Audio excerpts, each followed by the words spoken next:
जय गुरु जी। जय गुरु जी संगत जी। गुरु जी की ओर से जब भी कोई मैसेज आता है टेलीपैथी के थ्रू, फर्स्ट ऑफ ऑल तो टेलीपैथी होती क्या है मुझे नहीं पता था, मगर गुरु जी के साथ रहते रहते, उनके साथ कनेक्शन बनाते बनाते वो क्या होती है और कैसे होती है धीरे धीरे गुरु जी मुझे समझा रहे हैं। और मुझे लगता है कि काफ़ी हद तक शायद मैं समझ भी पा रही हूँ। तो गुरु जी के साथ मेरा टेलीपैथी का ये एक्सपीरियंस है कि अगर गुरु जी मुझे कुछ बता रहे हैं तो गुरु जी उसे वेरीफाई ज़रूर कराते हैं। कहने का तात्पर्य ये है कि आपने जो अनुभव किया है वही आपको कहीं और से क्लियर हो जाएगा, कहीं और से कुछ ऐसा मैसेज आएगा जो पता चलेगा कि वाकई में जो आपको अनुभव कर रहे हो, जो एहसास आपके अंदर हो रहा है, वो गुरु जी के द्वारा भेजे गए मैसेज का ही है। तो आप के साथ जो भी है, जो भी मैसेज आपको मिला है वो सत्य है।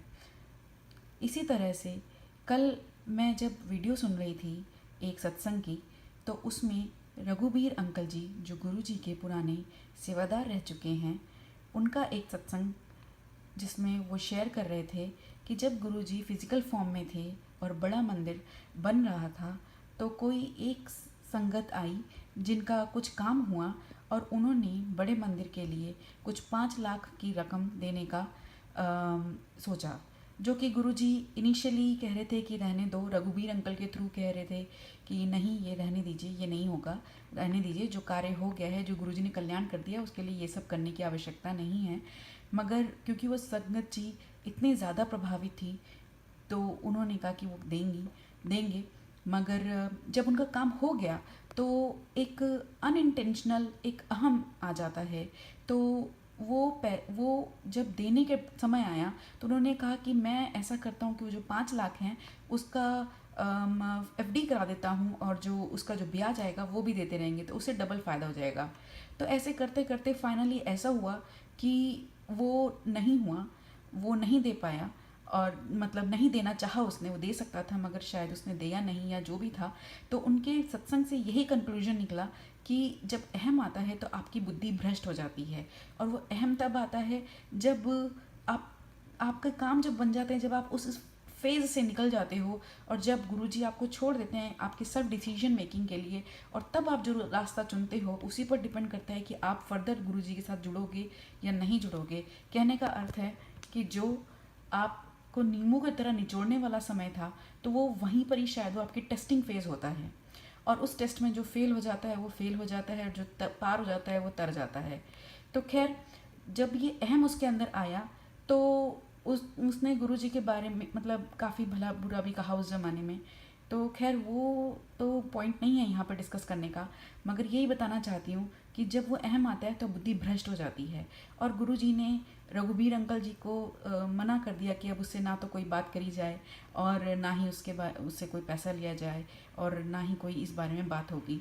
तो खैर, वही उसी बात से, उसी अहम वाले जो अहंकार वाले जो भाव था कि वो बुद्धि भ्रष्ट कर देता है, यही कुछ इसी से मिलता जुलता मेरे साथ भी, मेरी पर्सनल लाइफ में मेरे साथ एक सत्संग हुआ जो मैं आपसे शेयर करती हूँ।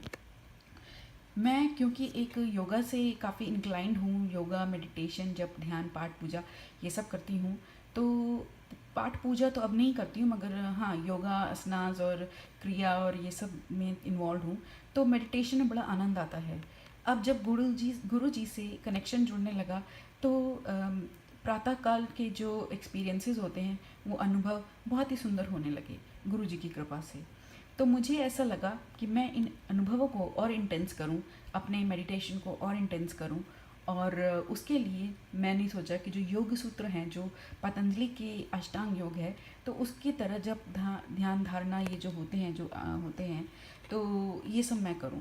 तो उसमें मेरा जो लगता था कि मैं जहाँ लैक कर रही हूँ, वो भोजन और निद्रा पर काबू पाना था।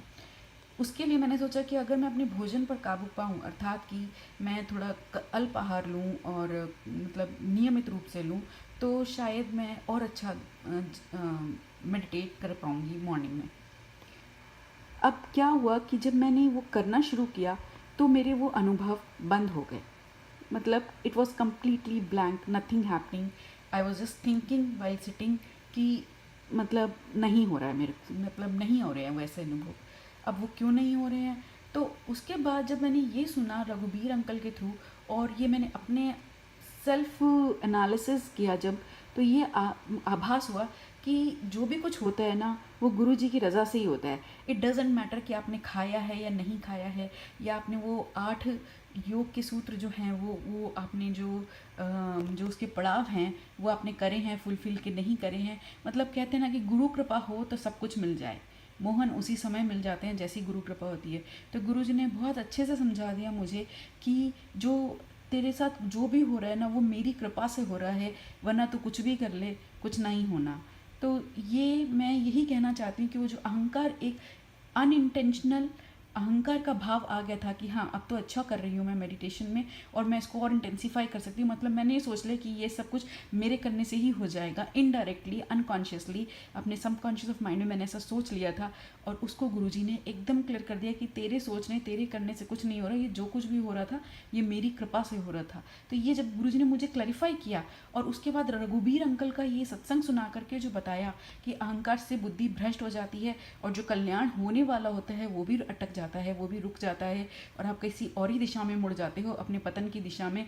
तो वहाँ मेरे को गुरुजी ने यही समझाया कि वैसे डायरेक्शन में जाने की ज़रूरत नहीं है, सिर्फ सिंपल अपना एक कनेक्शन बना के रखो, गुरु के चरणों में प्रीति लगाओ, आगे गुरु अपने आप आपका पार लगा देंगे नैया, और आपको ज़्यादा सोचने करने की आवश्यकता ही नहीं है। तो अहंकार से बचो।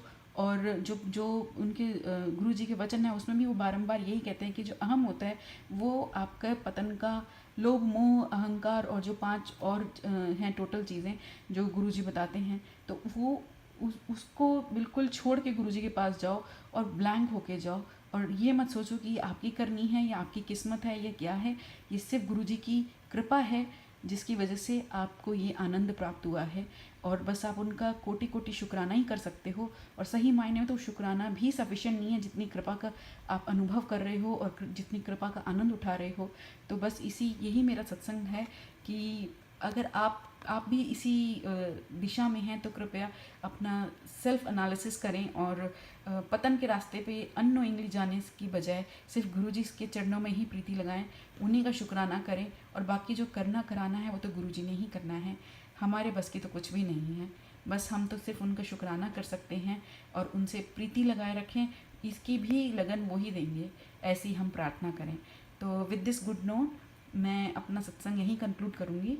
जय गुरु जी, शुक्राना गुरु जी, अनंतम अनंतम शुक्राना गुरु जी। सब पर कृपा बनाए रखिए, सबको सद्बुद्धि दीजिए। जय गुरु जी।